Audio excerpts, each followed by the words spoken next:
Alright guys, so good morning sa inyo lahat, no? J Motors TV, yan, welcome sa isa na namang yugto ng ating napadaan serye. So nandito tayo ngayon sa FKM Imus branch. So habang inaayos yung Falcon, yung ating 400cc na eco-content. So pasadaan muna natin kung ano yung mga available na unit ang meron dito.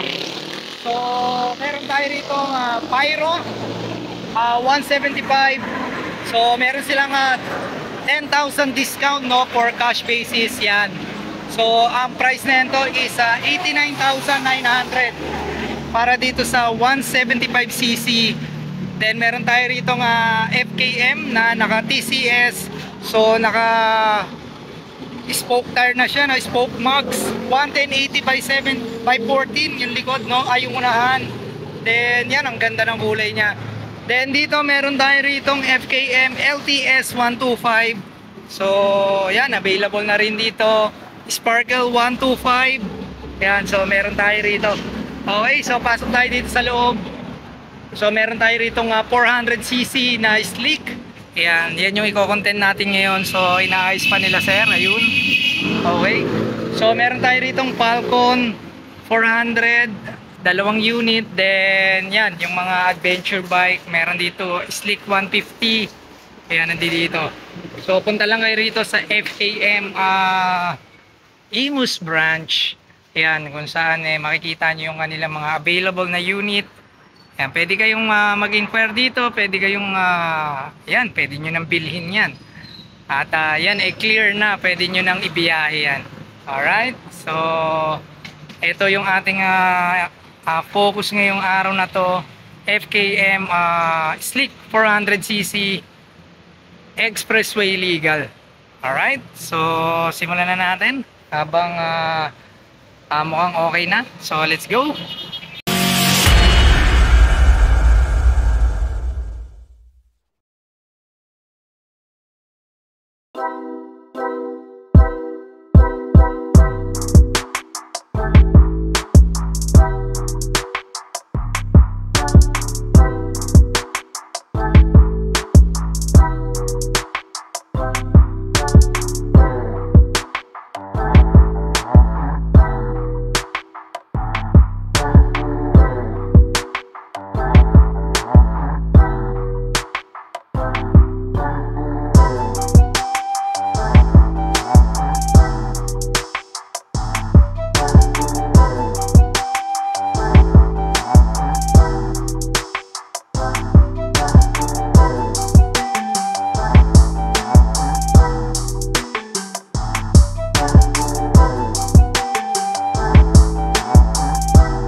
Alright guys, so good morning sa inyo lahat, no? J Motors TV, yan. So ngayon ay kaharap naman natin ang isa sa mga 400cc ng FKM, which is etong Slick 400.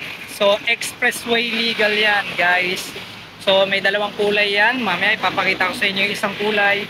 So bigyan ko kayo ng very quick review sa motor na to, no? So para sa kanyang engine displacement, meron tayong 400cc, may max power na 27 kilowatts at 7,700 RPM. So meron tayong max torque na 37 Newton meter at 6,000 RPM. So syempre naka CVT valve tayo dyan, naka EFI tayo. Alright, so para naman sa kanyang wheelbase yan guys, meron tayong 154.8 mm at meron tayong seat height na 745 mm. So hindi siya ganong kataasan, tamang-tama lang. Alright, so para naman sa kanyang ground clearance, meron tayong 140 mm at ito ay tumitimbang sa kanyang curb weight na 200 kg. Alright, so 13.5 ang kanyang tank capacity. Yun yung kanyang basic na kanyang specification. So ngayon, tingnan naman natin na malapitan kung ano yung makikita natin dito sa kanyang physical appearance. So simulan natin dito sa kanyang gulong sa unahan. So yung kanyang tapalodo, napakaganda, no? Yung kulay nito parang yung pagka-red niya, kung nakikita niyo yung Mazda 3 na sasakyan. So ganun yung kanyang pagka-red, candy red.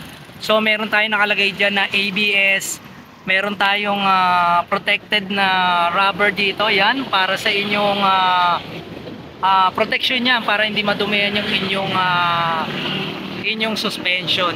Alright, o yung tinatawag nyong tinidor. Okay, so dito naman naka CST tire tayo na may sukat na 120/70 by 14. Syempre naka tubeless tayo rito. Alright, then pagdating naman dito sa ilaw, naka projector tayo. So tatlo yung kanyang projector. Then meron tayong daytime running light dyan. Yan, kung makikita nyo, yan kanyang daytime running light. Then nandito ang kanyang signal light. Yan, yung kanyang turning signal. Then meron tayong emblem dito na 400cc. Then may decal tayo na 400cc dyan. Okay?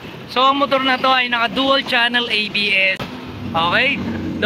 Dito naman banda sa taas, meron tayo ritong napaka-format, napakalaki na windshield. Ayan. So nandito yung kanyang side mirror, no? Ayan, naka-attach dito. Hindi siya nakalagay dun sa kanyang manibela. So dito siya naka-attach. Okay? Then dito tayo, check natin dito, no? Yung kanyang panel display. So semi-analog tayo rito. Meron din tayong digital. Yan, yung nasa gitna na yan. So hindi natin mapailaw kasi hindi to activated. Then meron tayong logo rito ng FKM. Yan, kung makikita nyo. Then dito meron tayong charging port. Syempre nakakilis tayo dyan. Yan. So dito naman sa right side makikita nyo, meron tayo ritong on and off hazard. Then meron tayo ritong engine kill switch. Yan, very basic lang naman. So meron tayong anuan ng ilaw dito. Yan. Then nandito yung kanyang starter. Then dito high and low. Then meron tayo ritong passing light. Yan. Then busina. Okay, so yung kanyang lever, adjustable lever tayo rito na naka-chrome. Yan. Okay. Kabilaan, adjustable. Then nandito yung kanyang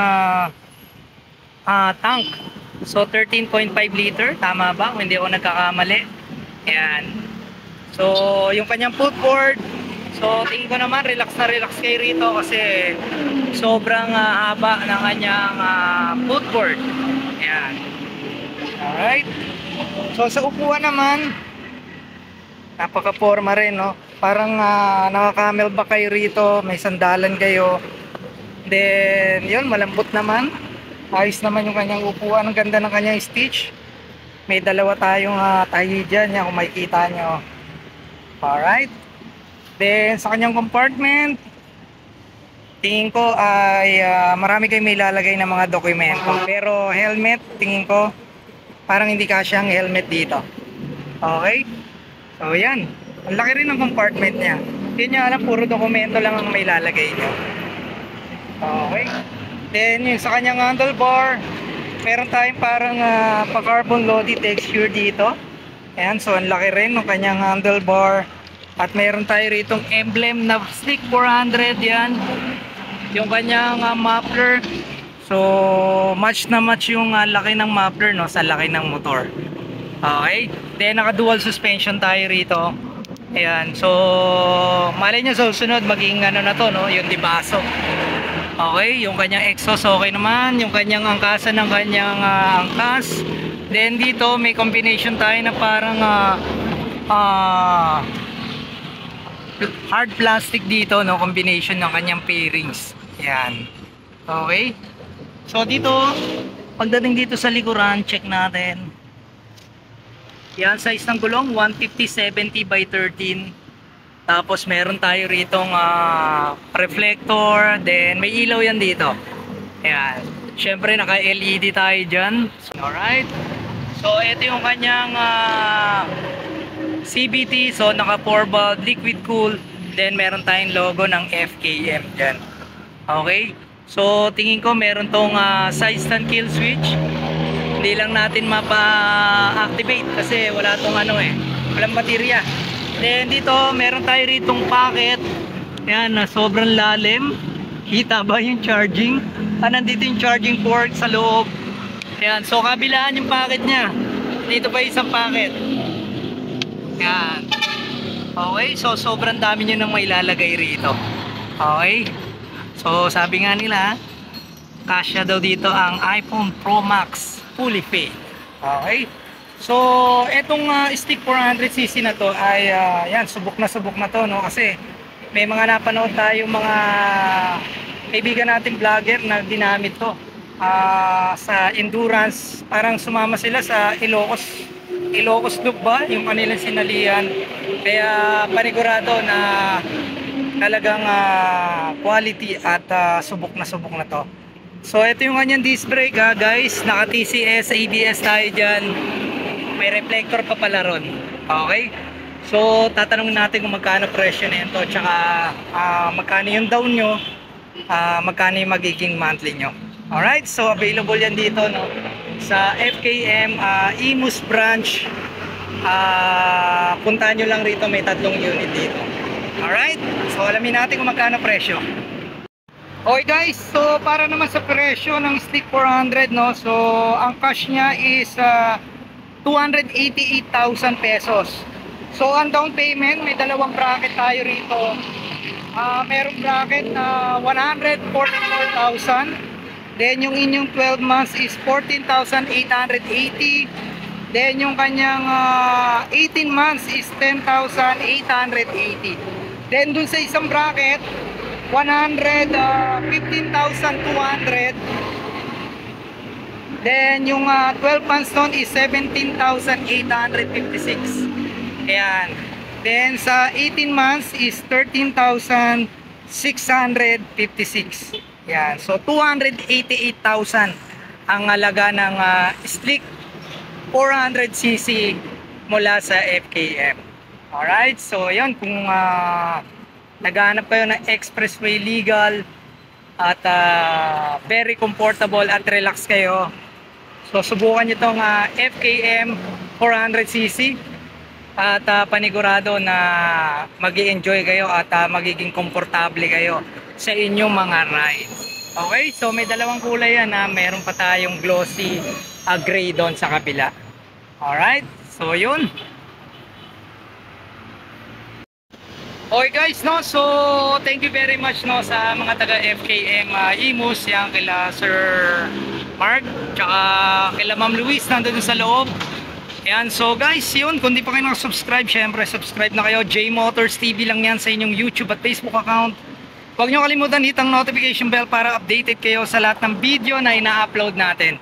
Alright, so shoutout, no, sa mga taga Makoto Racing Factory Philippines, yon, para sa ating panggilid ng ating ginagamit na motor ngayon. Alright, so yon, FKM Imus Cavite branch. So napakaraming unit dito.